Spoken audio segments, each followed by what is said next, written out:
なんつって。なめんじゃねえぞ。超余裕っす。 This is gonna be a match to remember. Fight!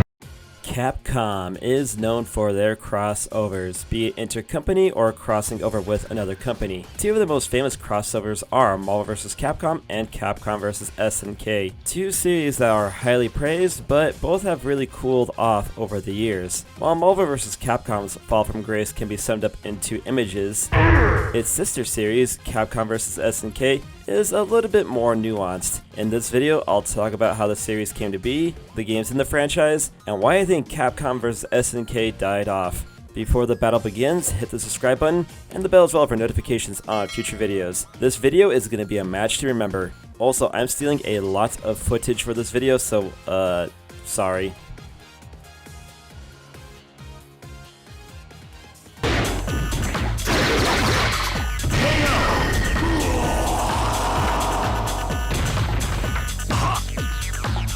As always with these kinds of videos, a good place to start is with how Capcom vs. SNK came to be. After Street Fighter II released, that unleashed a wave of fighting games in the arcade scenes. Some of them took off and became their own franchises, others were hot garbage. Does anybody remember hits like Martial Champion or Burning Rival? Seriously, there were a ton of Street Fighter clones, one of which Capcom tried to sue over, but the one company that could match Capcom's quality of 2D fighting games was SNK. Be it Fatal Fury, Art of Fighting, Samurai Showdown, or The King of Fighters, SNK could easily match, if not surpass, Capcom's offerings. So the better part of the 90s was Capcom and SNK trying to one-up each other, and it could be seen in the games themselves, with them taking shots and taking from each other. T-Zoc was inspired by Tony Hawk, Yuren was inspired by the Beefcake Yashido, and it seems like we're coming full circle with Billy Kane stealing Urien's trip.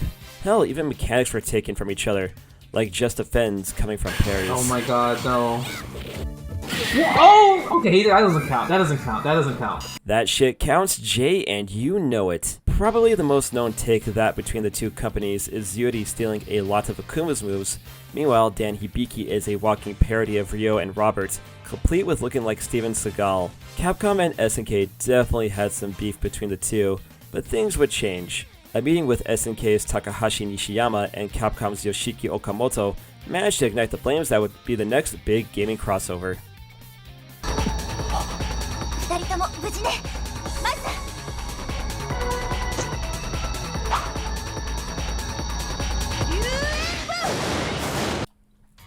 The first games in the CVS series were on the Neo Geo Pocket Color. I love that thing.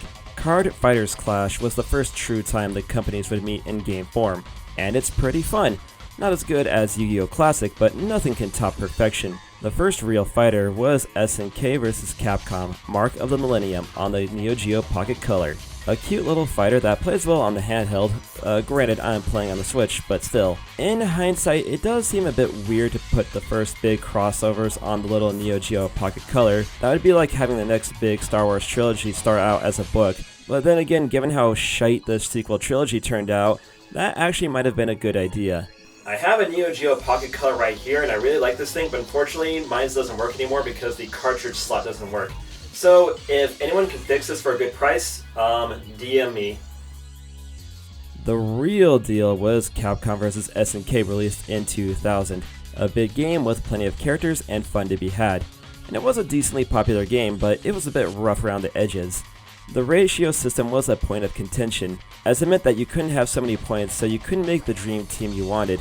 So tournament matches dragged out with people just having a bunch of level 1 or level 2 characters on their team. Additionally, the SNK groove is limited to 4 buttons, which is kind of awkward. Still, it proved to be a success, and the title got an update with Capcom vs. SNK Pro. Nice cover art, you just reused the damn Alpha 3 Ryu art. Capcom vs. SNK 1 was a solid game, but it's largely overshadowed by its sequel, which would release in 2001.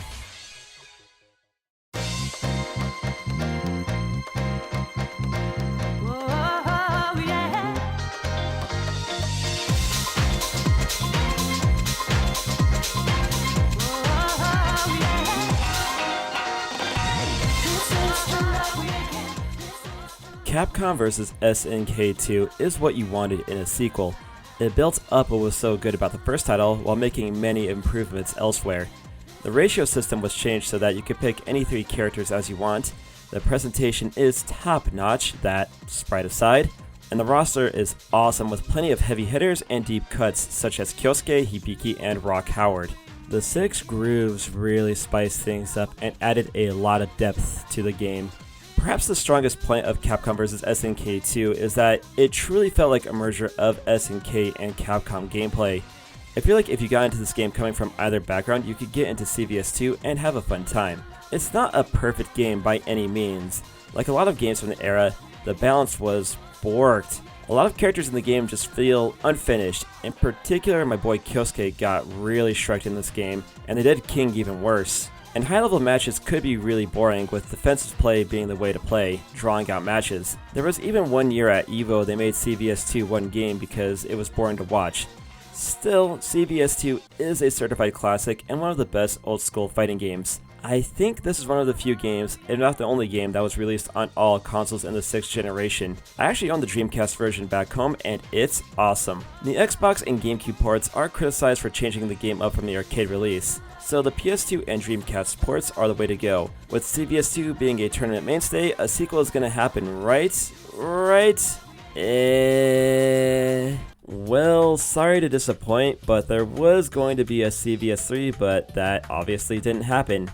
And I covered this in my Street Fighter Iceberg before, but in case you missed it, a CVS3 was planned after CVS2 released, and it would have used 3D models instead of sprites, and would have been on the PS2. However, due to SNK's financial problems at the time, as well as Capcom losing interest in fighting games in the arcade scene, CVS3 was cancelled, and what work was done on CVS3 went into Capcom Fighting All-Stars, which, again, was cancelled due to poor playtesting. In interviews, it's been hinted that K-Dash or maybe Kyo would have been playable in Capcom Fighting All-Stars, which would have been lit. At the end of the day, we got Capcom Fighting Evolution, which, yeah.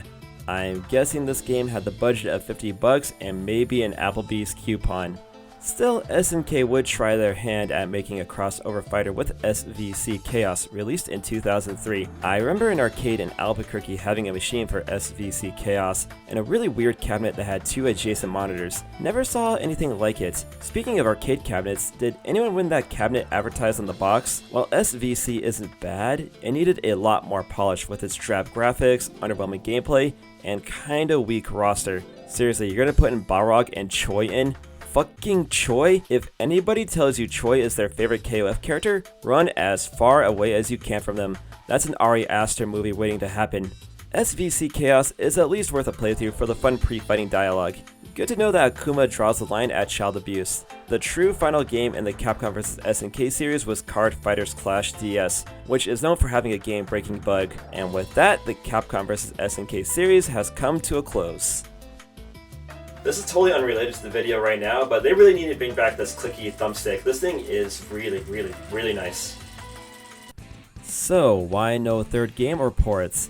In the time since SVC Chaos and now, a lot has changed in the gaming world. Capcom went from being largely uninterested in fighters for the better part of the 2000s to being the forerunners of the genre after they released Street Fighter IV back in 2008.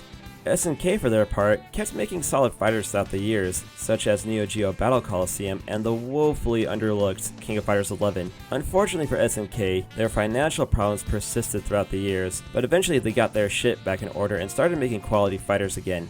That said, where is the love for Capcom vs SNK? The only HD port we've gotten so far is a PS3 download for CVS2, which is borderline unplayable due to the input lag. And of course, SNK vs Capcom getting a port just to tease us, like, yeah, we could do CVS2, but nah, screw you, here's the Neo Geo Pocket Color game.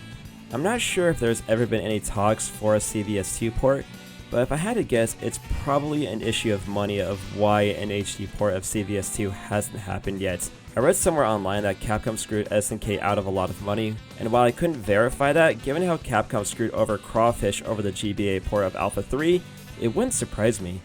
Unfortunately for them, however, this would not be a happy ending.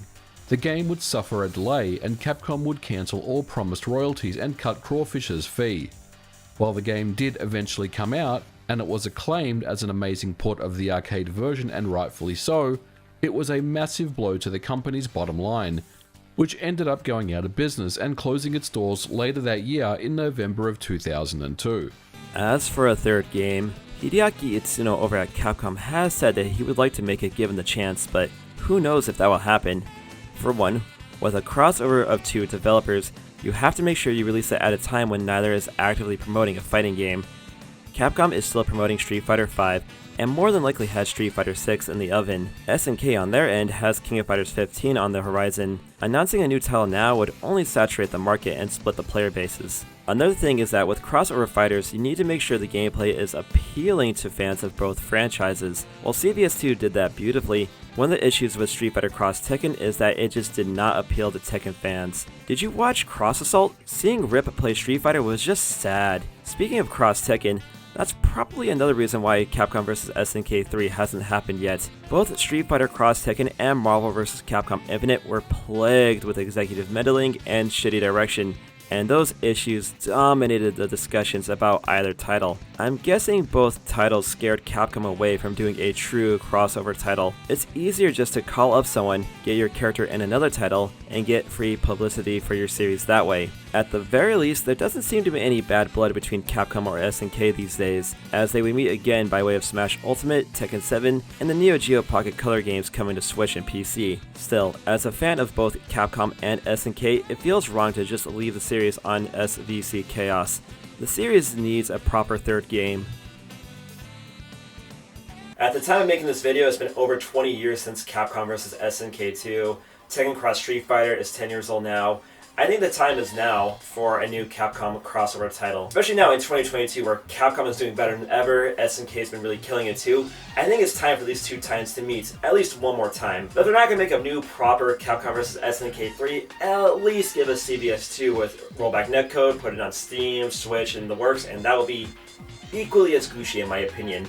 Also, I just realized Street Fighter Cross Tekken is turning 10 this year, so yeah, I'm feeling a little bit old, so we're gonna save my midlife crisis for the next video, but as for now, I hope you enjoyed this video. So yeah, let me know what you think about it in the comments. Did you ever play any of the Capcom vs SNK games? Who is your main team? Or if we can't get a CVS 3 or a Marvel vs Capcom 4, what company would you like to see Capcom crossover with next? I would love to see a Capcom cross Shonen Jump. That would be pretty lit. And while you're down there, make sure you subscribe to the channel and hit the bell as well for notifications on future videos. Hit me up on the social media, Twitter, Instagram, TikTok at ZMangs. Join my Discord, and with that out of the way, I will see you in the next video. Hey everybody, take care.